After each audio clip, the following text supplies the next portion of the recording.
Trying to be doing that bullshit. On to good news. Welcome back, BS with Brian Simpson. If you're tuning in this week, you may have seen me at the Netflix Festival, which is finally over. The shit was awesome. I had such a good time at the Netflix Festival. I did so many dope things, so many dope shows. I was on the stages with so many of my comics that like I've always admired from afar and never really get to work with or I've never met before. You know, I did that table read with Lunel and Lil Rel and Janelle James and Zainab Johnson and Tony Baker and O'Shea Jackson Jr. and it was just Seth Rogen. Then the next week I did an interview with David Letterman. And, man, it was just it's been a crazy month. You know what I'm saying? And then I went from, just in this last month, I did a festival. I did Moon Tower. I opened an arena with Joe Rogan.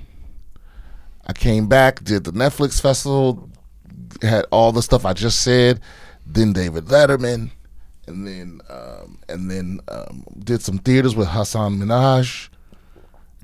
You know what I mean? And then I'm actually gonna be opening for Bert Kreischer. Coming up here soon, doing some more shit with Rogan, about to go on the road with Segura. But by the way, the new episode of Your Mom's House is out. I'm the official advice champ. You know what it is, so go check that out. Yeah, everything is everything, and I will be in. Whenever you see this, go to my link tree. Go to Brian Simpson, BrianSimpsonComedy.com. See my tour dates. This week, I'm pretty sure it's Cincinnati, Ohio. Yeah. So that's what's been going on. Everything is great. I really don't have anything to complain about. But I can't say the same for a lot of these other celebrities or what have you. Rapper Young Thug and Gunna hit with gang-related charges in a sweeping indictment, says this headline from ABC News. Now, I haven't really been following this, because for whatever reason, I clicked on one article about Amber Heard and Johnny Depp, and Google thinks that's all I fucking want to hear about. They think that's all anybody wants to hear about. Every time, I've literally clicked on the thing and been like, stop showing me this, and then it'll just show it to me from some other place. It's crazy. By the way, how do you feel about that? Now, how do you feel? Because that's a loaded question. I don't understand the fascination with this trial, because it's not making nothing that's happening here is making me feel differently than I felt about these two people beforehand. I don't think it's making anybody feel differently about it. I think a lot of people are projecting their own prejudices onto them, just because they're celebrities. Yeah, and I think some people see it as like they see it as because I see people arguing about it, and that's the shit I love to see. I love to be on Twitter. I love to watch people argue about it that care a lot about it. Like the drama about the drama. Oh, right, yeah. The drama within the drama is the supra drama. That's the real sweet. That's the distilled drama. And I mean, I guess I kind of see what some people are coming. See, the thing is, I think the feminist movement or the Me Too movement, they are afraid that this will be seen, or this will be used to go, okay, well, all women lie. All women are liars about sexual assault or whatever, right? But that, I think that's causing some of them to like, where it's become dogmatic, like to the point where like they can't admit that this bitch is a liar. you know, right. Because that's what it is. It's like I see where the fear comes from, but they're also like they're so afraid that if they just admit the truth that this lady is insane and a liar, that it will set their own movement back. But in reality, the opposite is happening. It's like if you can't admit that the chick that's obviously lying is a liar, then I think you lose. I mean, but at the same time, from their perspective, like, I'm losing the support of who? Not anybody that supported me, right? But it's like, for me, I try to be objective with these kinds of things. It's like, I've never been on the believe all women no matter what thing, because that's asinine. That's ridiculous. But I believe most women. You know what I mean? I believe all women At first, I think that's a valid perspective. Yeah, I think that is a perfectly reasonable stance to take. It's like, it's like if you run up to me and you're like, this person did some shit to me, and I don't know neither one of y'all. You know what I mean? Then of course I'm on your side. But when facts come out that make you look suspicious, well, now I'm moving closer back to neutral. It's like innocent until proven guilty. It's not innocent forever. It's like once you're proven guilty, you're not innocent anymore. Yeah, it's like if you be on the side of it, because it's almost like if you think of it in terms of violence, it's like if someone ran up to you and said, such and such stabbed me, and you go, yeah, whatever, bitch. You know what I mean? And she's sitting there bleeding. It's like that. It's the same thing. It's like, of course, I'm gonna be like, okay, well, dear, well, let me help you out. Let me help you out. Blah blah blah blah. And then, it's like, but if we get to the hospital, they go, she doesn't have any stab wounds. That's somebody else's blood. Well, now I gotta back out on you. I think, in fairness, though, one thing that they are gun shy about is that there are people who are using this as evidence that all bitches are lying all the time. Oh yeah, but I don't think those people are not. Those people are not representative of the average person. Oh, for sure. They are the antithesis of the feminist movement. I guess this is what happens with everything political, right? Is that the extremists argue with each other because the extremists of every movement, or the extremists of both political on the ends of the spectrum, it's wild because they only argue with the other crazy people, and then they become convinced that is representative of the whole side. You know what I mean? Yeah. Because the crazy people on both sides of everything are the loudest. Yeah. It's like there's people that the average man and the average woman aren't like political zealots, but we're represented by the zealots because we got shit to do. We don't have time to be on Twitter all the time. So it's like and when you encounter one of them, they just assume that you're, it's because let's not even talking about feminism and I don't even know what the opposite of misogyny, right? I'm just talking about, or just incel shit, right? But I'm just take it with politics, right? Just right wing, left wing. It's like it's to the point where, like, I remember when Biden first got elected, like day one, I was already shitting on him and Kamala Harris on Twitter, and people's rebuttal was like, well, Trump, like as if I'm a Trump supporter, like I'm automatically have He's to gone be, already. Well, yeah, but it's like there aren't just two sides. Right. It's like I don't like any of these motherfuckers. I don't trust them, any of them, and they all deserve to be made fun of. It's like they all deserve to be ridiculed because they're ridiculous. And but when you spend all your time listening to extremists, you think that that's all there can be. That like if I don't agree with you 10 out of 10 on your political views, that I must be in complete opposition to you. Like if I'm 9 out of 10 still, if I disagree you on one tenet of your beliefs, then I must be completely against your existence and your safety and all of this. You know? It's kind of insane to frame arguments that way. Well, I think the issue is that the goal is not necessarily to convince people. And I actually agree that the goal shouldn't be to convince people, because it's very difficult to convince people. Mm-hmm. People are not convinced by things. People believe what they believe, and that's pretty much it. But so then the question becomes, all right, if you're not trying to convince people, what are you trying to do? You're trying to activate people who already agree with you, right? On both sides, what they're trying to do is they're not trying to convince people, they're not even trying to convince people in the middle. They're trying to activate the people that already agree with them so that they can take and then wield power, right? So same. You look at any major issue. You look at like gun rights, or you look at abortion rights, or you look at healthcare. So then why argue with people on the street? You argue with people on the street because it's not to convince the person you're arguing with. It's for the other. It's to defeat them in front of third parties, so that, number one, the people who already agree with you, they feel emboldened by your victory over the opponent. And of course, you're going to have some people kind of on the margins who might already agree with you but are not activated. But you know what the problem is? Yeah. Is and I've discussed this with friends of mine, because that's the thing, is like, I'm one of those people where I can have a conversation with anybody no matter what they think, right? Like mostly. And the problem is that what's the conventional, the shit that's being peddled is that you have to fight every battle.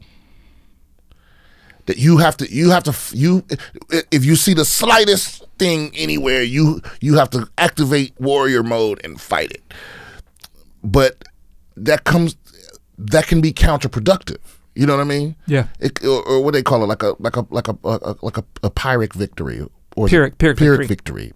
That can become counterproductive. Where a Pyrrhic victory is when you win, but it cost you so much that you might as well have lost. Right? It's that kind of thing where it's like, we've won, but at what cost? Right. You have to pick your battles, because the point is to win decisively and effectively. Not like, I think, how am I trying to say? I'm trying to say that some people nowadays think they're more concerned with being seen fighting than they are with winning. Right? Because like, what happens when, like, if I could show you scientifically with data that it would be more beneficial for you to shut the fuck up, they couldn't do it. Most of the people I know that are they're because it's weird the word social justice warrior has been put on the left, because people on the right do the same thing. They just don't have a name. Right. They both have the same disease, and it's like they are more concerned with being seen fighting the other side than they are about whether or not they're actually gaining anything from it. And it's like, the truth is, yeah, sometimes it's better for you to be quiet. Sometimes it's better for you to let your opponent look stupid. Sometimes it's better for you to, sometimes those people on the margins are just so exhausted by you that they stop listening. They've tuned you out, because it's like, you ruined Thanksgiving.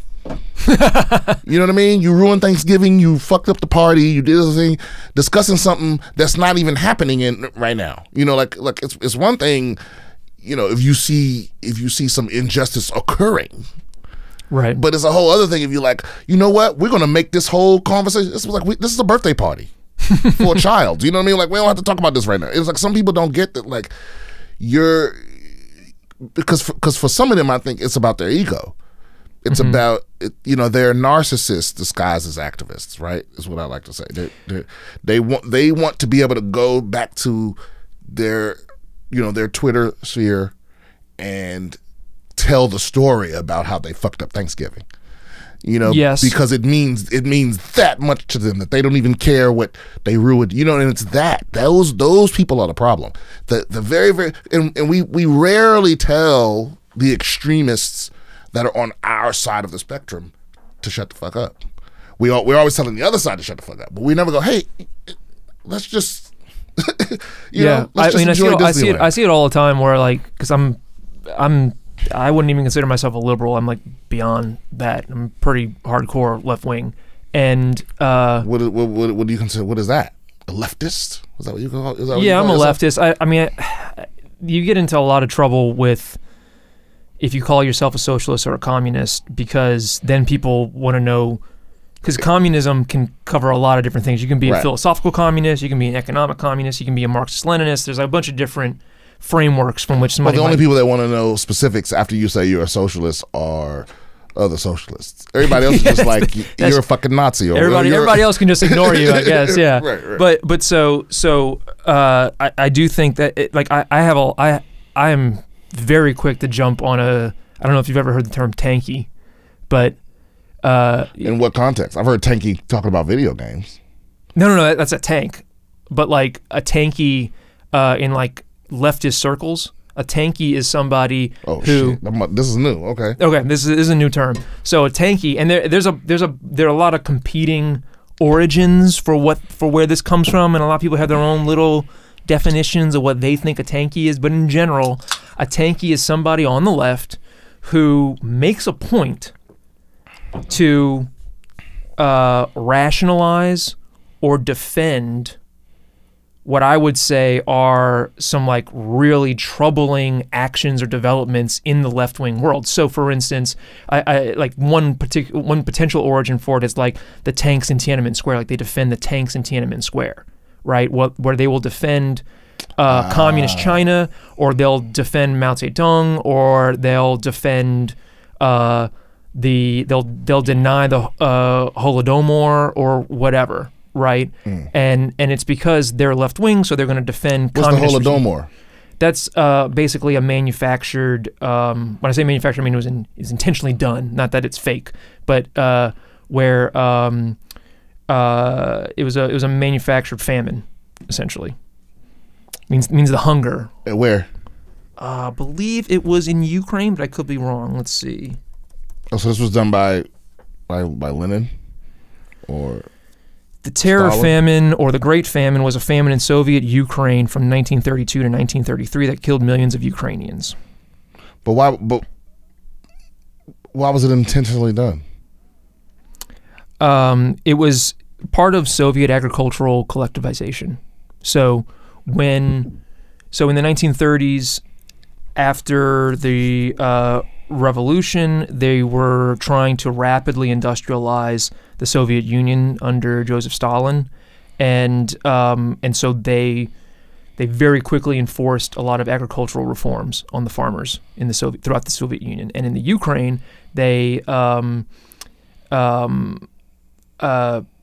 basically orchestrated this change, and people disagree on whether it was intentional or unintentional, because there are some historians that believe that it was an intentional genocide of ethnic Ukrainians. Okay, wow. That was meant to shore up support for Stalin at the time. But the whole point being that to call somebody a tanky is to imply or explicitly state that they support things like genocidal actions by dictators who happen to be communist because they're communist. And so they're idiots. They're intellectual fools. Yeah. Yeah, I get it. It's become so dogmatic for them that they'll defend anything that is even remotely leftist. I get it. And if you're a real leftist, that perspective does not help. Like you talking to some 50-year-old pipe fitter and like defending the Great Leap Forward. That's not a conversation that you want to have with that person. You want to get back to basics, and you want to talk about shit that people in America can agree with. Yeah, but then that loses you cachet in your little circles. Your purity. Right. You're not pure, right? It's like, and I don't know what the solution to that is, man, because nowadays, no matter what your stance is on shit, you can go find you can find a subreddit or a damn Twitter, I forget what you call those little circles they make.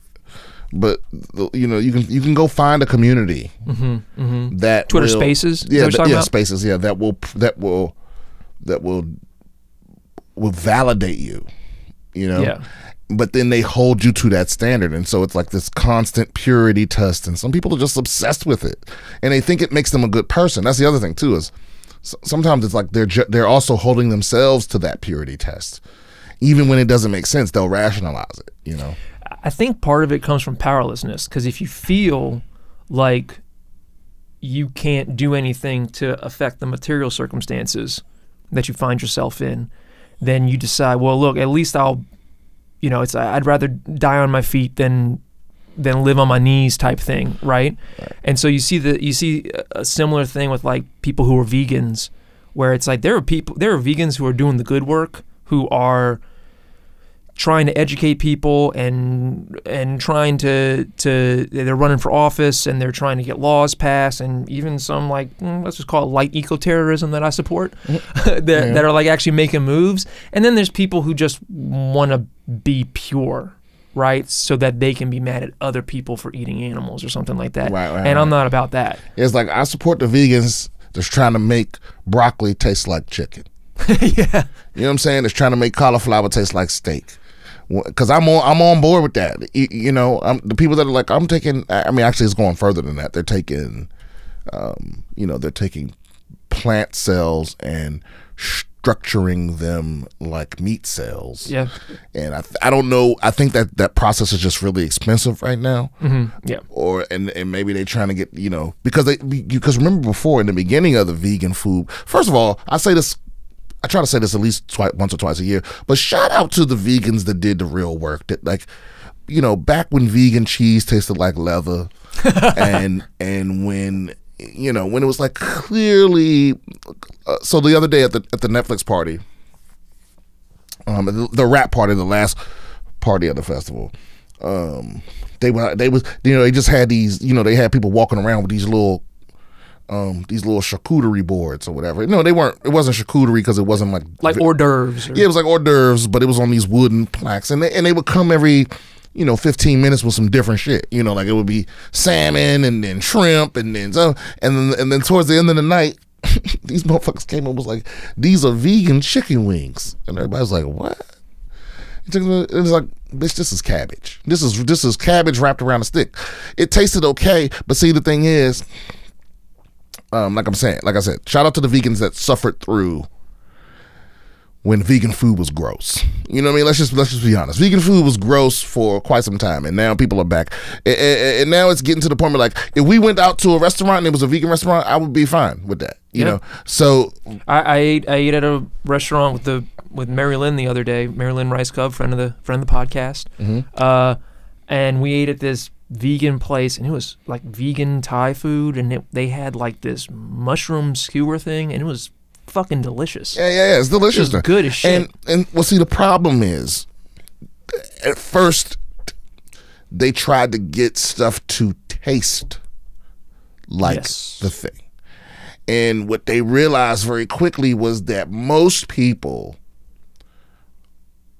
care less about the taste and more about the texture. Like people will put something in their mouth and go, ew, that tastes like shit. But what they really mean is that does not feel like a hamburger feels. Like the seasoning is right. Like it tastes like a hamburger. So what most people say is something's off.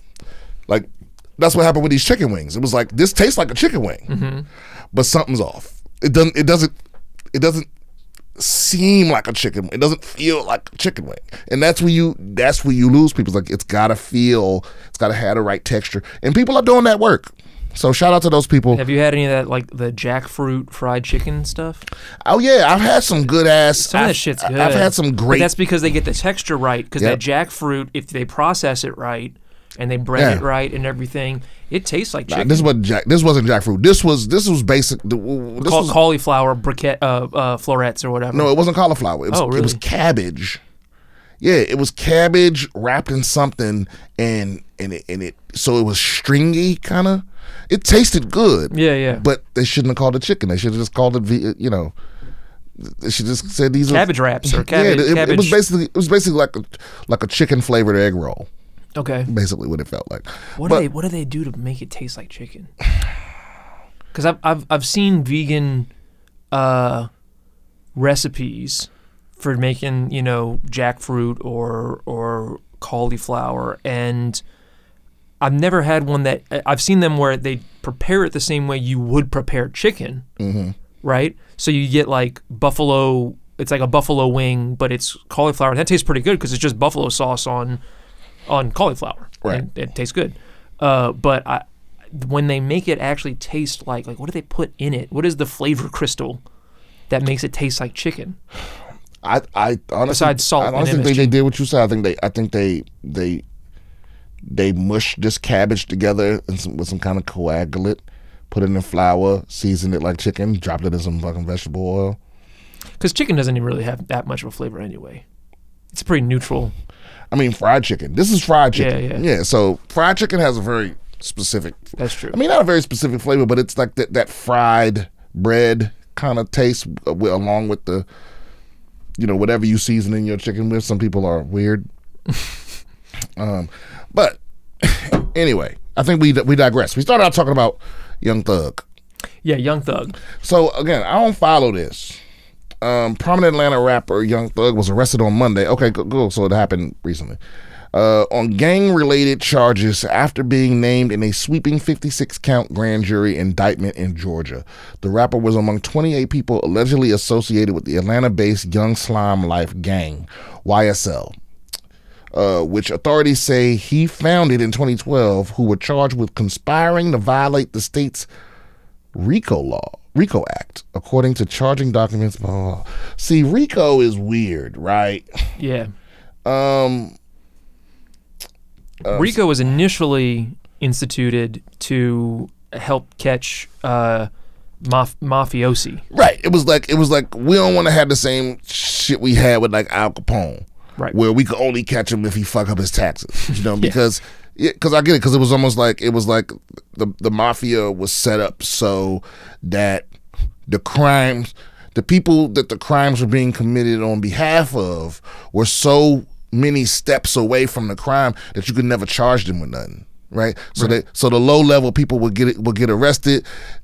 The high level people would take care of their family and take care of them when they got out, and they would never catch anybody higher than that. So then they made up this law, this RICO law. Actually, I think the law was on the books already before, but somebody like had to teach law enforcement how to use it.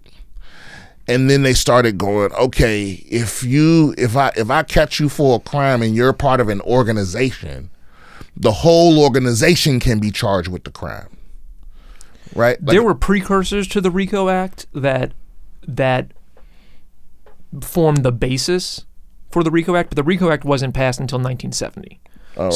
So they kind of consolidated a lot of these piecemeal laws that had put into effect in different jurisdictions. Right. Well, the problem that a lot of people have with the RICO Act is that it seems to only be applied when we're talking about street shit.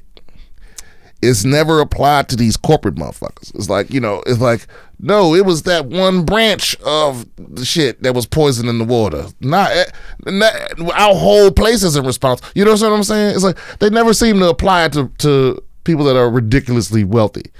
But since then, since they took down, who was the first person? Was it John Gotti? I don't know if he was the first one, but he was pretty most prominent. That was a pretty prominent one. He was a Teflon Don, right? Yeah, he was a Teflon Don, and then there was also I know the Hell's Angels were a really big one. Okay. And then also, did you ever hear about the Cowboy Mafia? That was like the Texas. They were basically a Texas mob that was importing. I know it was marijuana, but I think it was other drugs too. But From Mexico? Yeah, but that was a big RICO case. So, but since they first used it, and the general public became aware of what RICO is, and I skipped over the acronym stands for Racketeer Influenced and Corrupt Organizations Act, right? But since it's sort of been, I don't know if abused is the right word, but they've sort of massaged it to apply it more liberally, right? And so who says here? The Fulton County District Attorney Fannie Willis said, "It does not matter what your notoriety is, what your fame is. If you come to Fulton County, Georgia, and you commit crimes, and certainly if those crimes are in furtherance of a street gang, that you're going to become a target and a focus of this district attorney's office, and we are going to prosecute you to the fullest extent of the law." Now, here's the problem. It's supposed to be used to take down organized crime. Now, the word street gang has a lot of connotations to it, but a lot of times these are just rappers taking their friends with them. And it's like if my cousin already on some street shit and now I'm rich and I throw a little money in his pocket and he go do some street shit, that's not in furtherance of the game. These niggas is all making most of their money off this dude being a rapper, not off. Right. You know what I'm saying? It's like whatever they doing to whatever they're doing on the streets is not to it's not the organization's purpose. It's just their lifestyle, but it's not to funnel money up to Young Thug. Right. It's just every rapper has a crew. This would be like if You know, this would be like if somebody in the Wu-Tang Clan got caught selling cocaine and then you took down the whole Wu-Tang Clan. You know what I mean? Like you arrested RZA. At least that's what it seems like to me. You know, again, I don't follow Young Thug.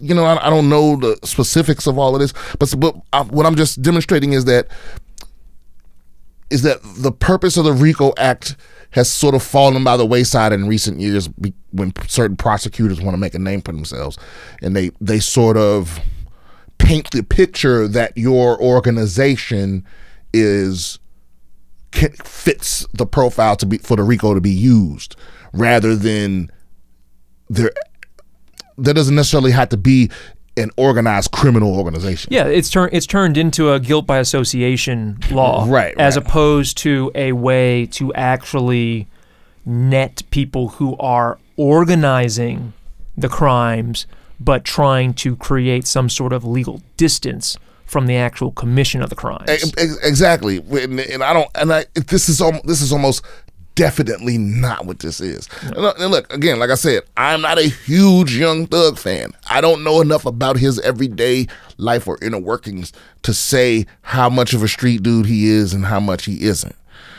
But I do know, I know quite a few rappers actually, and I do know that the ones that have longevity, which is most of them really nowadays, the ones that are at his level of notoriety have usually learned by that point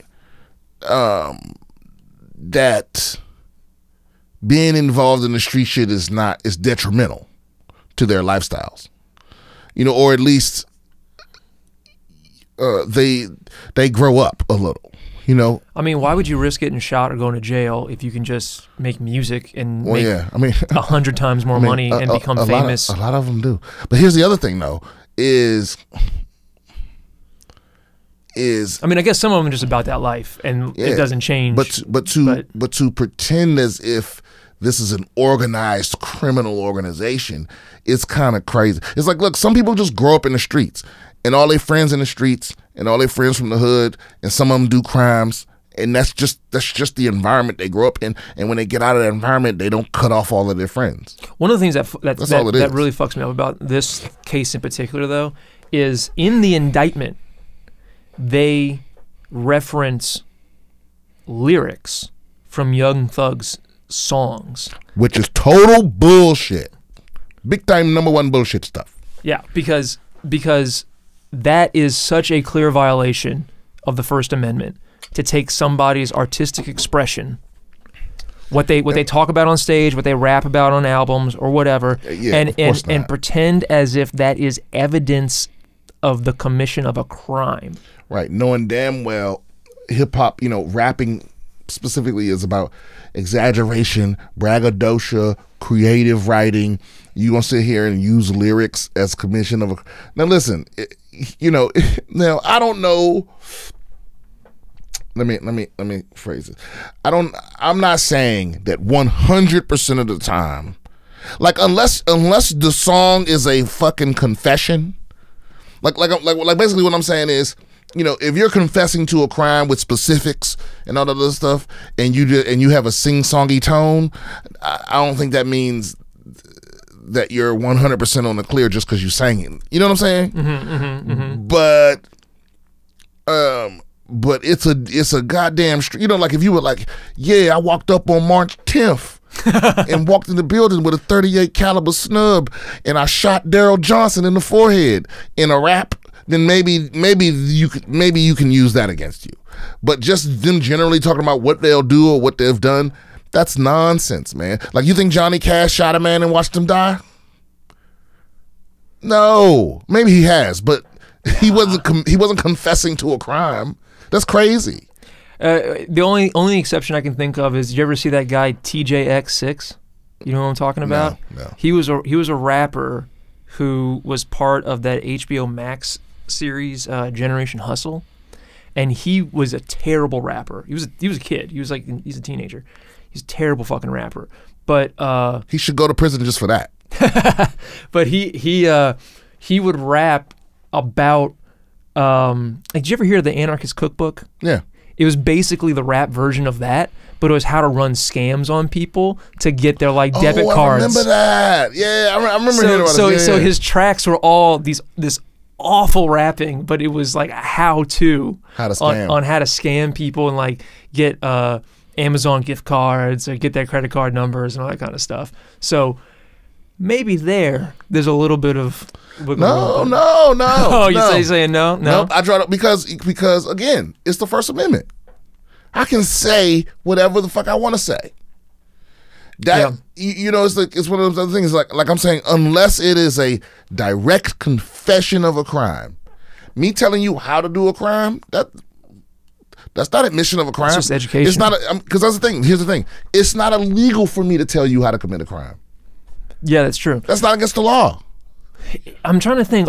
There are laws though against like how to build bomb, like telling somebody how to build a bomb, right? Is there? No. Nope. There are laws. Okay, listen. There are law. The gray area is telling somebody how to commit a crime, while also telling them to commit the crime, or while also knowing that they have an intention to commit a crime. Okay. Let's see. You looking it up? Yeah, I'm looking up the crime. Let's see. I know that there's a bomb one. Let's see. So, okay. Federal law against bomb instructions, but it does require intent. So, right. So long it says 1996 the US Congress passed Title 18 of the United States Code, subsection 842P.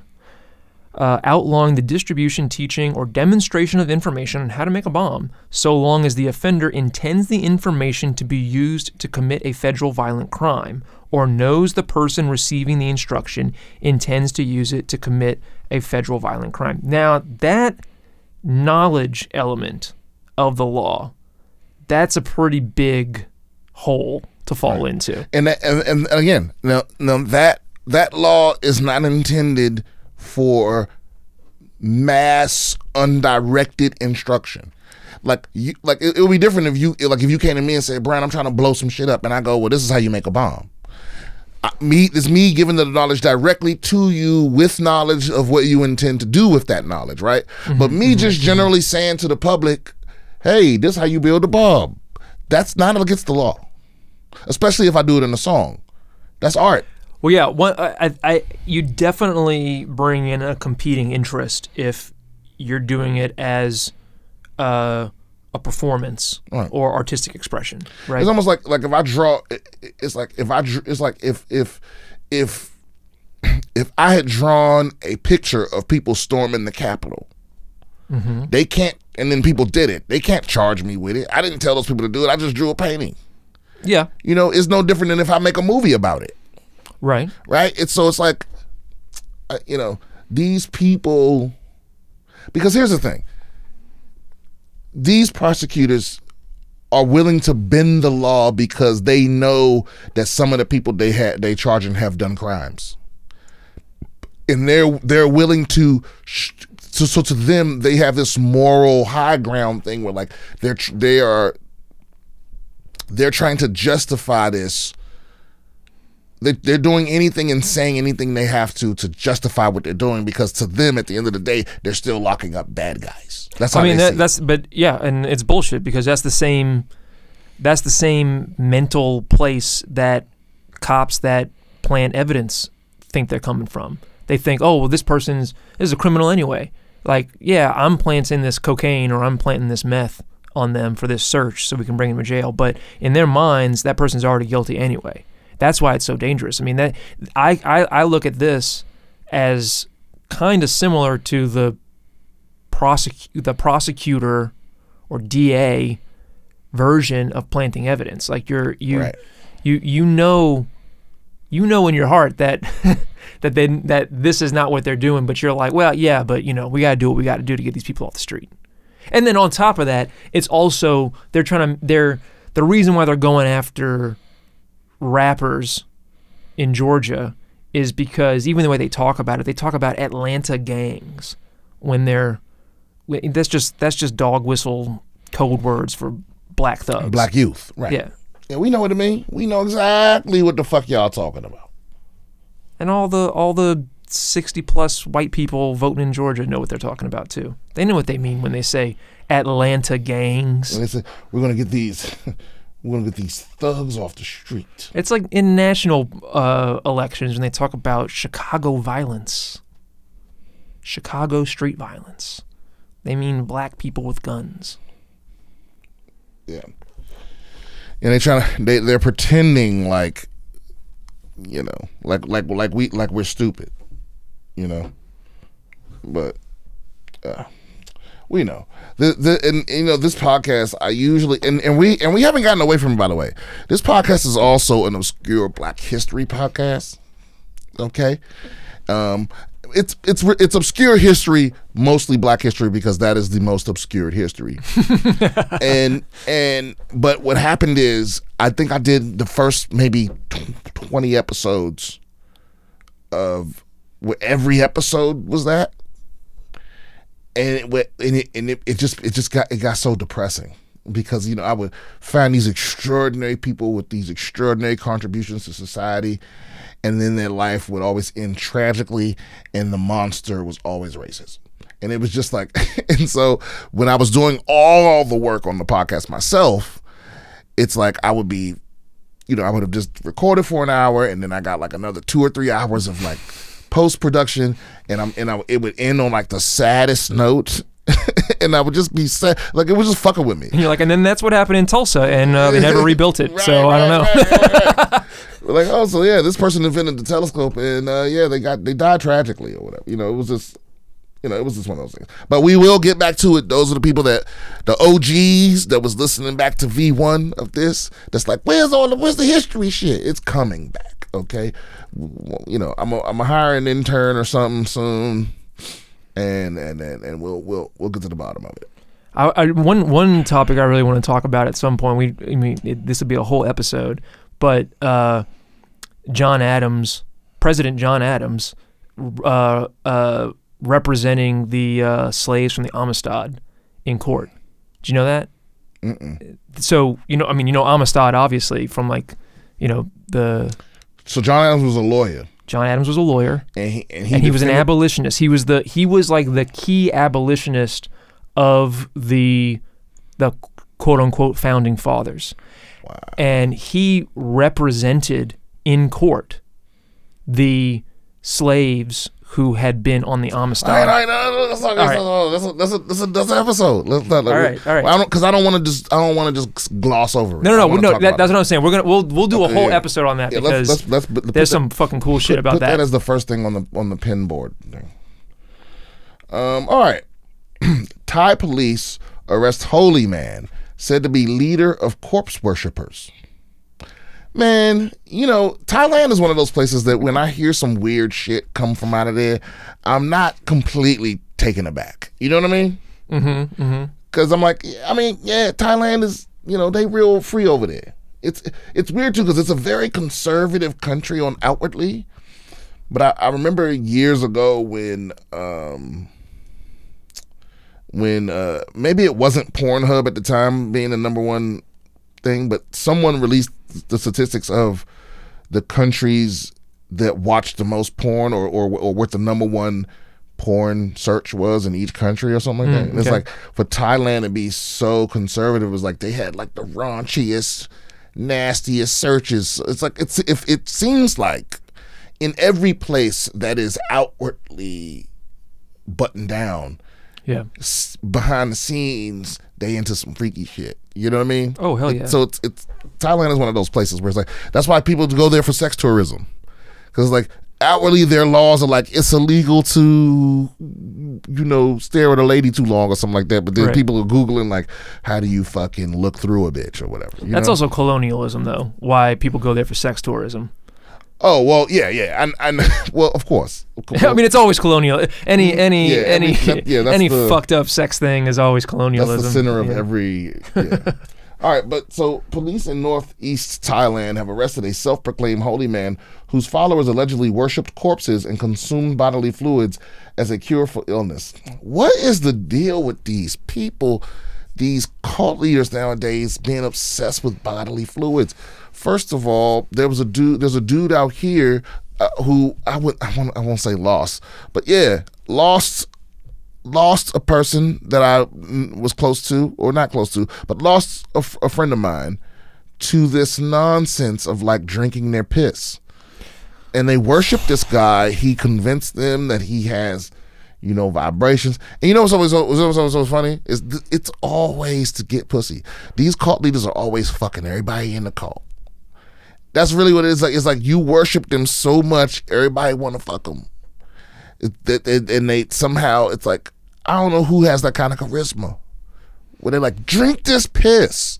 And you're like, yes, master, or whatever. But they didn't say piss, but they said bodily fluids. And you know, hey guys, off the top of your head, how many fluids can you name out the body? Well, they do mention piss in the if I keep going? Yeah, if you keep going, Okay. the urine and phlegm, the okay, all right. No. believed to cure diseases. I can't do it. Urine and phlegm. See, urine I thought was as gross as it was gonna get, but phlegm. That's nasty. That's the nasty nastiest. as fuck. That's gross. What's the least? What would be the easiest one to convince you to drink? Tears. Yeah, fair. I could probably, Fair. I could stomach tears. It would be warm, a little gross, but it'd probably be like salt water. Yeah. But that's about it. I don't know if there's not another thing that I would be like, yeah, okay. It's all this like pre-modern like sympathetic magic. Yeah, and here's the thing. Look, I understand that there are certain bodily fluids that you ingest just in your everyday freakiness. You know what I'm saying? It's like, you know, if you eat pussy, you probably drank some piss. You know, but if somebody, you know, that's different than somebody giving you a cup of pussy juice and piss. You know what I'm saying? I mean, yeah, you're gonna ingest somebody's spit when you kiss them. It's like we've all had way nastier things in our mouths. Yeah. You know, we've probably had all these things in our mouths unwittingly. But it's a whole different animal to sit there and drink a fucking cold cup of it. You know what I mean? What do you think? Warm or cold, Rob? Cold. Cold? Right? Really? Cold. Yeah, I'm gonna go ice cold on them too. I feel like that makes it. I don't know. Okay, I don't know. Oh fuck. It either needs to be like Ice. It lukewarm is the worst. Yeah. No matter room what. temp is. I'm not a room But temp it's like guy. it's Listen. like you know how like when you have when you drink like cheap sake, they heat it up. Right. And like the real good shit though is like ice cold. I did not know that. That's my understanding. I mean, I'm not an expert in sake or anything like that, but that's what I've heard from other people who are like really into Japanese cooking. I and stuff love like that. some warm sake though. Yeah, no, I mean it's good, but what I'm Hot saying sake. is that the worst thing is for it to be warm, Yeah. right? Don't shit You want or it to get be off the hot. pot. You want it to be hot like tea, or you want it to be ice cold so you just shoot it. And Listen, I'm in a constant battle with these room temp people. like when cause it's a thing, like everywhere I am, especially comedy clubs for some reason, if I just ask for a bottle of water, they hand it to me warm. Like room temp. I'm like, can I have a cold bottle of water, what please? is that about? Yeah, I don't, because there's this myth. There's a myth that because room temp water is supposedly better for your throat or better for your vocal cords or whatever the fuck, that performers prefer that. You don't drink through your vocal cords. Well, also, motherfucker, I'm not doing an opera. I'm just speaking. And again, if I want to relax, if I want to relax my throat, whatever, I'm gonna drink some hot tea. Room temp. Look, shit will get off the pot. Either it's hot and soothing tea or it's cold and refreshing. But I'm not drinking shit that it tastes worse to me. It feels worse. And when you ask people, you go, well, which do you prefer? And they go, and their only answer is, well, room temp is better for you. And I'm like, I didn't ask you what was better for you. That's like me saying, look, broccoli is better for you than steak. But if I say, which do you prefer? You want the steak, right? You prefer, because like I said, hot stuff is soothing, cold stuff is refreshing. What is room temp stuff? What is that? It's punishment is what it is to me. It's torture. So anyway, yeah, I agree. It's got to be hot or it's got to be ice cold. Now, in terms of piss and phlegm, I think I'm gonna take my piss on ice. I'm gonna take it on ice. Gun to my head, I'm taking the piss on ice because the smell. If it's hot, the smell of the piss is because that's the thing. When you're drinking warm stuff, the smell is much more prominent and worse, and you can taste it, and it's like, so if I'm gun to my head, I'm going ice cold. I feel if something is cold enough, you don't really taste it or smell it, you know. No, not piss though. Yeah, I don't know about. But you're piss. gonna taste it the least. I guess that's what I'm getting. Yeah, at. I think you taste it the least. I think you numb your shit. You might have to throw a little cayenne in there as a distraction. I don't think I could even. I don't think I could ever keep it down. I would just puke. But you know what though? I'm sure. I'm almost positive. I don't know for sure, but I'm sure there is some animal out there whose piss is a delicacy. It probably tastes great. Can we? I've had that civet coffee. Have you had that? But isn't that's shit though? That's shit. But well, civet piss is used in perfume. It's like ambergris. Yeah. Look, so I googled, is there an animal's piss whose tastes great? And the first thing that popped up is, why do bear cats smell like buttered popcorn? Oh, that's true. Yeah, I've smelled that before. They have a bunch of those things at that's their musk. They smell like a movie theater. Wow, bear cat? Yeah, bear cat. Are they? You can't domesticate those, huh? No, they're cute as hell though. Yeah, they're really cute. But listen, if you're still listening to this episode, we are moving on to something else because I don't even want to know more about that. Well, I would like to talk about. Oh, fuck. I closed the wrong shit. Hold on. Okay. Oh, you want to talk more about what? Basins. This is a delicacy. Urine-soaked eggs are a spring taste treat in China City. This is from Dongyang, China. This is a Reuters article. Soaked in what urine? Little boy's urine. Basins and buckets of boys' urine are collected from primary school toilets. Oh my God. It is the key ingredient in something called virgin boy eggs, a local tradition of soaking and cooking eggs in the urine of young boys, preferably below the age of 10. This needs to be stopped immediately. If you eat this, you will not get heat stroke, said Gi Yaohua, 51, who owns one of the more popular... Okay, that's enough of this. We'll move on to the next thing. I don't need to read more that's about what I'm trying to tell you. That shit is depressing. Dongyang virgin boy eggs. Anybody that wants to do more research into that can do that on their own time. Okay. Alabama corrections officer who escaped with inmate has died in the hospital, sheriff says. Now, I have been following this a little while just because multiple people sent me this article. And again, guys, if you would like to contribute to the podcast, again, Advice Champ, if you would like advice, if you would like me to cover a certain specific story, please email us at bswithbriansimpson@gmail.com. Don't DM me because I cannot always see all those. I simply just don't have the time to see everyone that DMs me. I try my best to read them all. I try to reply to most of them, but it's just impossible for me to see. So if you can DM me, but if you do, just know that there's a chance that I'll ignore you, or I won't see it. So if you email us directly, someone will read it.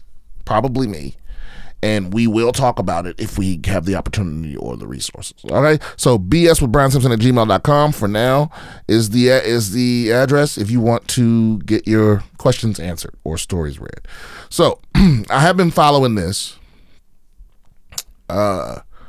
Former Alabama corrections officer Vicky White has died of her injuries. So apparently this woman was a corrections officer at a prison, and she started fucking a roommate that was like an inmate that was probably like 20 years younger than her. You know what I mean? Although they look like the opposite ages. Right. He looks older than her. He looks like he should be in his 50s, and she looks like she's in her 30s. How old was she? 56? She's 56. She looks pretty good for her age. Yeah, she looked good. Yeah, well, I mean, that's an old picture though. Well, sure. But and how old was he? 32, right, or 34? I think he was 34. Okay, yeah, and the thing is, and we know what this is. You know, she was, you know, in her 50s. You know, she probably, you know, giving up on love or whatever the fuck, and he took advantage of that. You know, that was his end. I still, for the life of me, I don't know how you start fucking an inmate. He was 38. She was 56. He was 38. Yeah. Whatever. I don't know how you bring yourself to let an inmate inside you. That's just, I don't understand that, but perhaps... maybe we can get a prison guard to talk candidly about how the attraction is real, not just, you know, not necessarily giving into it, like maybe someone that hasn't fucked an inmate, but also can understand why. Because it happens so often. And maybe, you know. But there's so many people in prison. I mean, yeah, it happens, but like, what's the percentage? Yeah, but I mean, just as a demographic, you would think people in prison would be the last person you would fuck as a prison guard. That's true. You know what I'm saying? It's like you're a prison guard. You know, it's because I understand people not in prison wanting to fuck inmates. You know, yeah, like people want to fuck serial killers, but I mean, you work there and you see the conditions and all of that. Is like she might have felt sorry for him. Ain't nothing about a prison that should be unless you in prison. Ain't nothing about a prison that's sexy that make you horny or maybe there is. Maybe it's something about the power. Or I don't know. I would love to ask just a guard. Is it something that all guards have to struggle with? It's like seeing us, you know, being attracted to an inmate, and you know, and then every now and then there's somebody weak enough that gives into it, or is it a certain specific kind of personality type that's like just happens to end up being a prison guard? I don't know. But this lady was getting the D behind bars. And so much so, and you know what happens, man. It's like when you're that late in the age, and you've given up on love, like when you just like it's probably just not gonna happen for me from this point forward, or you've been divorced or what. I don't know what her previous situation was, but and then someone shows interest. It's like, you know, you can get dickmatized real quick, you know. He looks like a slightly methy John Krasinski. Yeah, it's you know, I don't know if very few women would look at this guy and find him particularly attractive. Yeah, you know what I mean. But again, sometimes like because I think, you know, as you get older, you become attracted to different shit, right? So boom, now this lady falls in love with this guy. Decides to help him escape. See, that's the other thing too. Is you just throw your whole life away. She sold her house to get cash. She bought a car.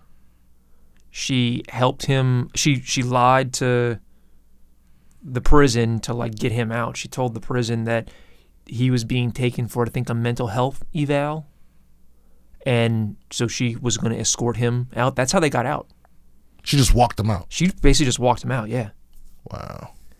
And then and she had told them that she had her own like doctor's appointment or something afterwards, so, you know, I'm not going to be back. And then it wasn't until they're like, hey, nobody ever, like, she never brought back the guy after his mental health eval. So what was their plan? Their plan was they got in the car that she sold her house. She took for like way under market value, so she could just like sell it quick, get that cash. She took some of that cash. She bought a car from like a used car lot in cash. She used fake identification to do that, so they couldn't find her. And then they left the state in that car, and then I think they swapped that car with another car so that they couldn't, you know, trying to chop up that trail. Oh. And then they eventually got caught because one of them went to the store. No, she there was a camera that caught them in a truck at like a they're like cleaning it or something, like a car wash or something. But she tried to blow her brains out. Well, she took a bullet to the head, and right now the evidence seems to point that she might have tried to commit suicide. But who knows? There's going to be an investigation. That was after a car accident. Yeah. But I thought that I read that that the tip that led to where they were was because one of them went into a gas station or something. I think that was when they were closing in on them after the surveillance footage of the car wash.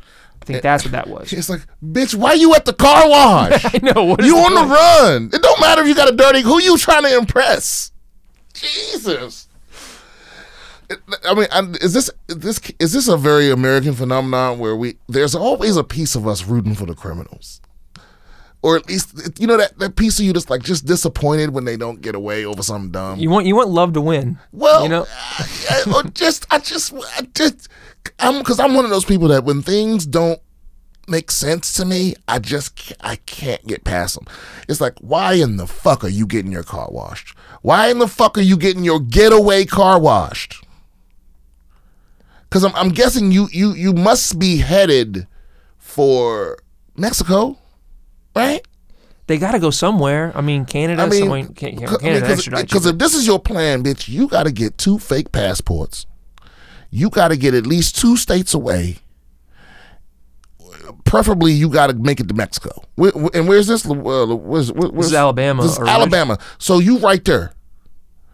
You got to hit Texas. Right? Because Alabama's right next to Tennessee, right?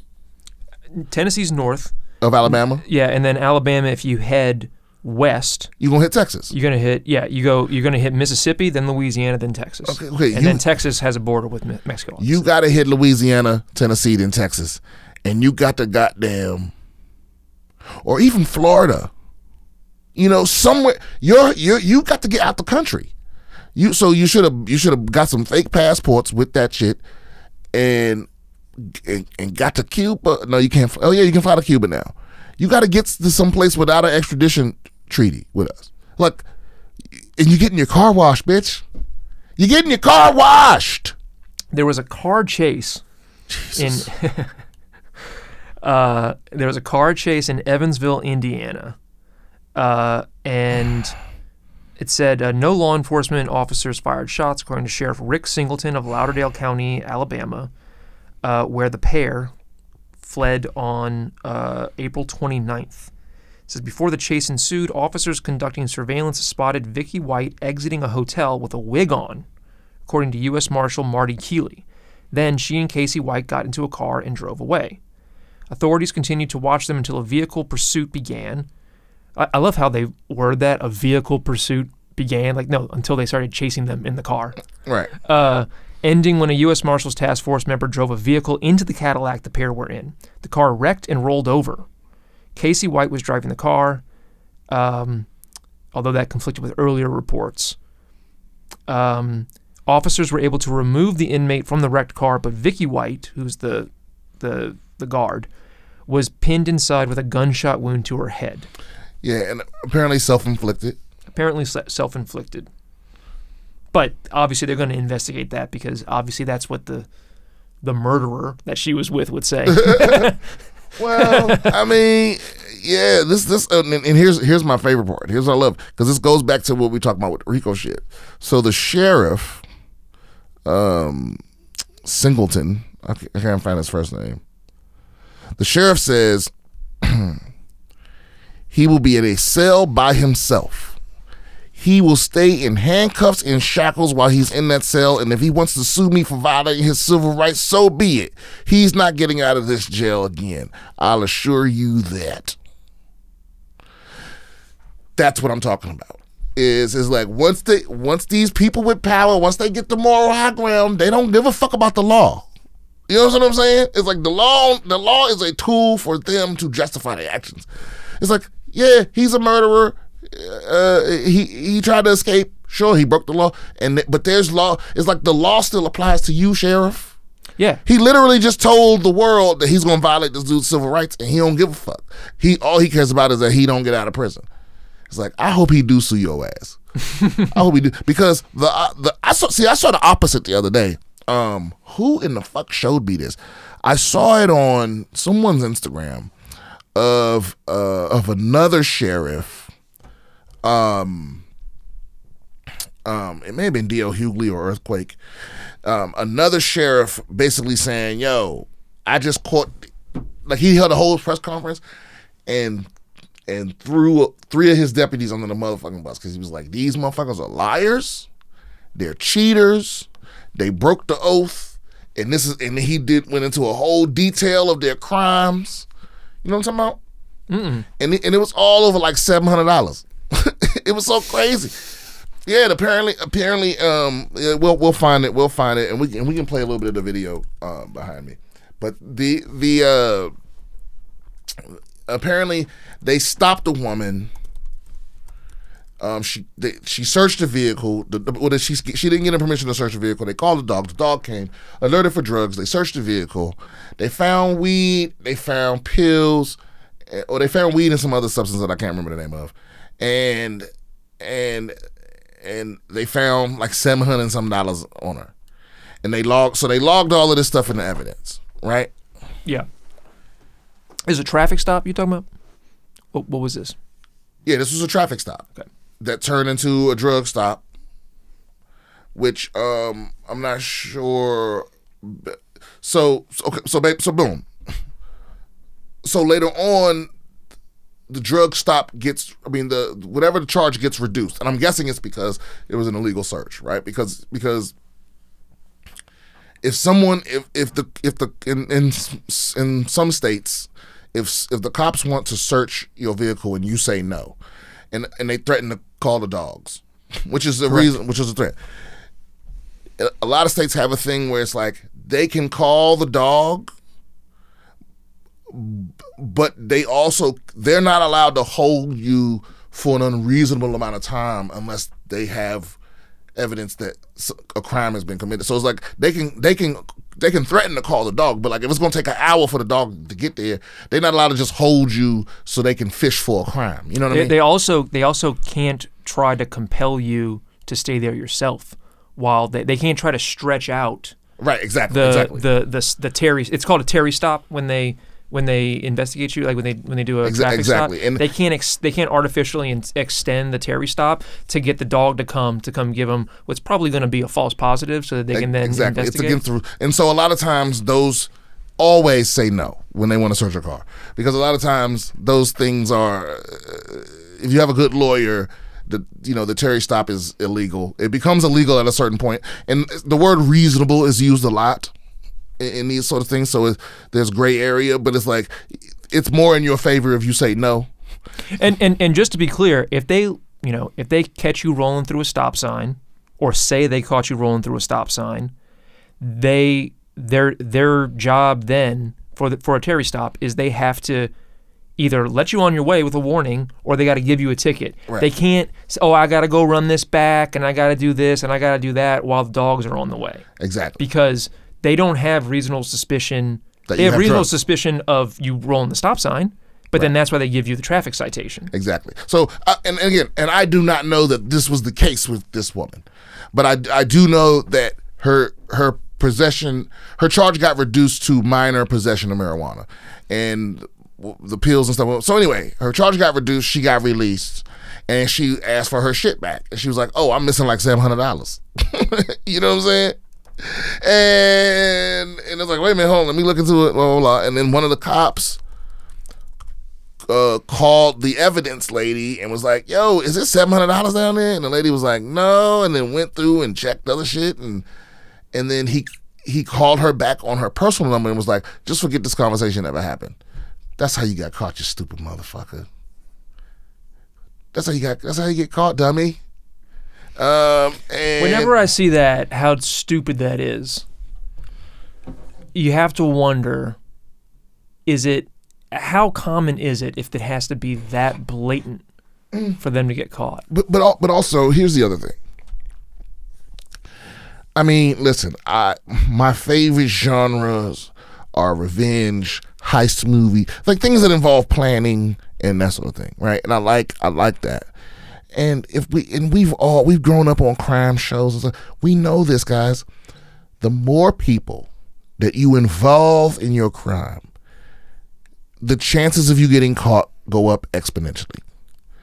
You don't call an evidence lady, a lady who did not help you steal the money, a lady who was not aware there was any money missing. You do not call her and go, forget that I just asked you a completely reasonable question. Because then what is she gonna do? Wait a minute, that's unusual. So then people go into protection mode and go, I ain't losing my job over whatever bullshit that was. And she went to her supervisor and was like, this motherfucker called me on my personal phone and told me to forget that he asked me about some evidence. What do you think is gonna happen? So then, right, unless you're dickmatizing this lady like the prisoner, right? You don't involve other people in your crime, right? You got to narrow down the number of people that are involved in your scheme. Exactly. If the ultimate number is 1. Yeah. The ultimate number is for you to be the only motherfucker that know what you doing, right? I mean, certain crimes, that's not possible because, you need people with expertise in certain shit.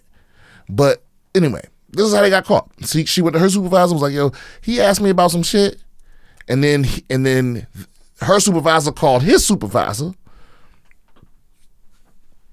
And his supervisor was like, what the fuck is going on here? And then he was like, oh, don't worry about it, Sarge. We amending the report or whatever. He was like, what? So now you about to now you about to reef, because somehow, some way, they put into the paperwork, they filed that she had $700.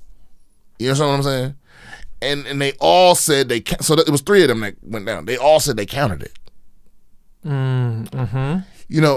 And so now the $700 is missing, and now he's trying to file a report without that $700 in there, and he's telling his boss this. After her boss just called, it's like, motherfucker, you are so dumb. All this shit over $700 too. Over $700. It was $700. It was $734 or $727. It was something like that. It wasn't even a lot of money. It was like, that ain't enough money to risk a career over. No. But maybe they were just like, hey guys, we all going out for steak or whatever. Oh, they probably just do it all the time. Oh yeah, they do it all the time. If you add it up over the course of a year, it's thousands of dollars. Of course. You know what I'm thinking? I'm thinking that he was the rookie, and the other 2 cops were showing him the ropes, and this dumb motherfucker didn't know how to play it cool, and he fucked it up. Yeah, that's the other thing. If you do have to have people, because for dirty cops need other dirty cops to help them commit their crimes, and then they want them all to be dirty because then it's mutually assured destruction, right? That's how they ensure that people stick with the program, right? Like, look, if I go down, you're all going to go down, right? We all need to take some of this money, right? That's the first thing. Right. But also, if you're going to do that, you need to be doing it with people who can keep fucking cool, who know how to shut their mouth. Which is no one. Very few people. I used to ask my friends this, like, if you had to commit a heist right now that required 5 people, and they had to do their jobs flawlessly, and they all had to go a year and a half without spending the money. At least, yeah. Could you name 5 people that would be 100% solid? No, you couldn't. I mean, for me, if I had to pull off that sort of heist, if it required more than 3 people, I couldn't do it. I do not know 5 people that had the discipline to, 1, pull it off without a hitch, but 2, to not spend a fucking dollar for a year and a half. Because there's an issue there. Number 1, you need them to be competent, and you need them to be you need them to be able to what do you call it, where it's like discounting present pleasure for future pleasure. Mm-hmm. They need to be able to keep their powder dry. Let's just call it that, right? Yep. And if you know somebody who is both competent and has control over their impulse control, basically impulse control, they probably have a career or a family or they have something that could be put in jeopardy by that scheme. And and don't forget the pillow talk. Right? The pillow talk. Goddamn. And then here's the other thing too. Although your spouse can't be forced to testify against you in a court of law. So that don't mean she won't. That's true. She's still allowed, right? Yeah, who was they had that couple with the semen and the cupcakes where she got divorced from that dude. and not only that, but your spouse might just be a gossip. Yeah, that's true. Right? But here's the other thing too. It's a different thing when a resource is available, right? Mm-hmm. It's like if you hit the lottery right now, people that would never call you to ask you for money, now all of a sudden you're a resource for money, right? And the first time you help a motherfucker, they gonna ask again. That no one has ever asked me for money once. You know what I'm saying? Mm-hmm. Anybody I've ever given money has asked me for money again. Yeah. You know what I'm saying? Yeah. And because as soon as you become a resource to them, then it's like a thing has opened. So basically, are you able to sit with $20 million in a storage container, knowing that your mama gonna lose her house if she don't have $100,000 right now? Are you, because now spending that money is gonna get us caught, possibly. But and if you didn't have that money, if we had never done the heist, you would find some other way to deal with it. Right. But that's easy when you don't have $50 million or whatever. You know what I'm saying? And it's like that's what you gotta worry about too. The discipline to be like, I have to live as though that money is not available. It'd be hard for me to do that. I mean, it'd be hard for me to do that on my own scheme. Yeah, you know what I mean? You have to type into your inner psycho, and you have to. You don't know 5 people that got that. Because all it takes is just 1 week. Your boss is on your ass, and you're like, man, I don't need this fucking job. Like, I got $20 million in a lockbox in a bank in Arizona right now. I'm getting the fuck out of here. Yeah, but you can't. You just got stuff.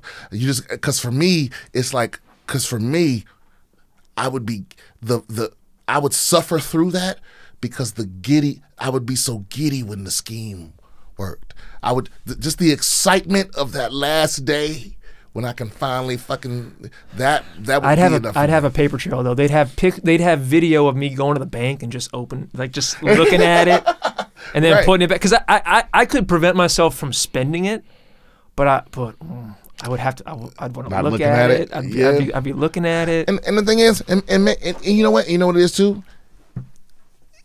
Even if, I mean, maybe you could give everybody a little taste, like give everybody like $10,000 and go, hey, just buy yourself a little something in cash, but just don't touch any more of the money. No, but see, actually, you can't do that either because the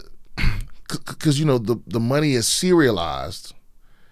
And they immediately looking for those bills to go into circulation. So the reason, so some people are like, why don't I spend the money? Well, that's why. It's because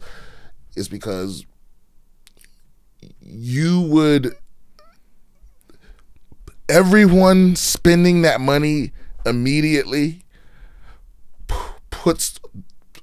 lets them narrow down where it's being spent, and they can trace it back to people. A year and a half goes by. If you take a little $10,000 and you spend it slowly here and slowly there, that's one thing. But if everybody's all of a sudden balling, those dollars go getting traced back to you instantly because they're on the lookout, because every dollar makes it back into a local bank. Yep. And they know the serial numbers they're looking for. They're getting scanned, and once they see multiple notes from the heist getting scanned, then they find out who deposited it and then who was there and then who spent it, and then.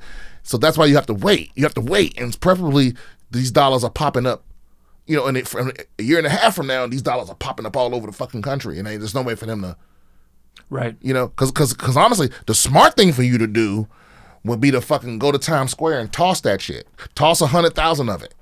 Yeah. You know what I mean? Go to some tourist location and drop money so that there's no way it could be traced back to where it's being spent. Well, I mean that's what people do when they actually do real heists, right? Is you pay somebody else to clean that money for you, and they take a chunk of it, right? So you can. That's what smart people do. That's what art dealers do, right? That's how you do that.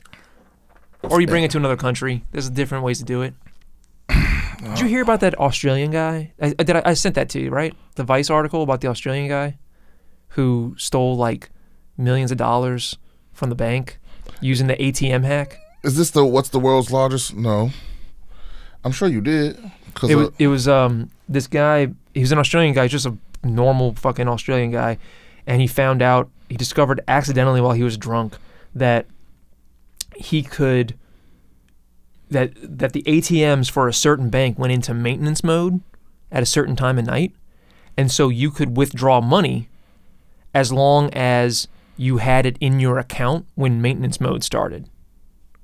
So he figured out a system where he could transfer money from his credit card to his bank account.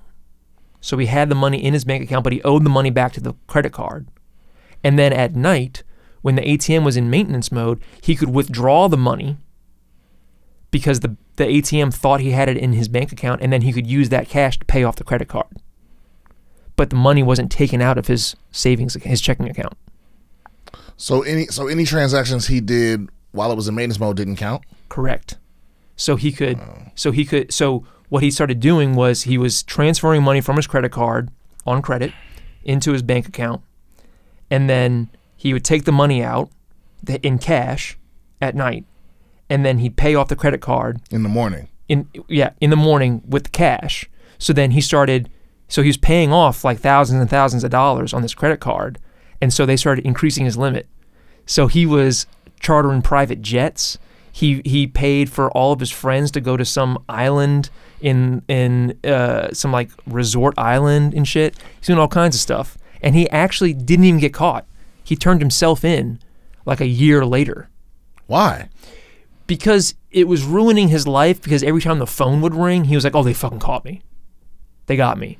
Holy shit, my God. So he turned himself in, and he got like probation because like even the judge didn't really understand what the crime was. Because the money was coming from nowhere. The money was just being created by the credit card company, and then he would take the money out from the bank, and then so the bank was losing the money, but the bank's insured. And it wasn't. And this is in Australia, though. This is in Australia, yeah. Okay. I imagine here they would have executed them. And they was like, sir, excuse me, sir. So this is this is Polk County. Yeah, man, fuck. I wish I'd have thought of that scam. Ain't no motherfucking way I'd have turned myself in. Ain't no motherfucking way, I swear. What he should have done was he should have just gone big with it and then just moved to Portugal. No, or just go so big with it that, okay, even if they arrest you, bro, ain't no shit for white collar crimes, dog. Because here's the thing, unless you're stealing from rich people, you will not pay a penalty for a white collar crime, and you're stealing from nobody. The credit card company is whole, the bank is whole, you're rich, everybody got paid. Yeah, like you said, he got probation. He got a slap on the wrist. I'd have did that shit for the rest of my life. I swear. Or at least I'd have did the shit until I got to the point where I could have a legitimate business. And then you know what I would have did? I would have fucking started a business with ATMs that don't have maintenance mode. I would have plugged the hole. Yeah, that's the key. You gotta get enough money to have that like generational wealth, and then you just do something that's a cash fucking business. Yeah. Again, guys, thanks for coming out. Go to my damn socials, BS with Brian Simpson at gmail.com if you want your stories or questions answered. And also BrianSimpsonComedy.com if you want to get my tour dates or my link tree for my tour dates. Trying to be doing that bullshit. Thanks for listening.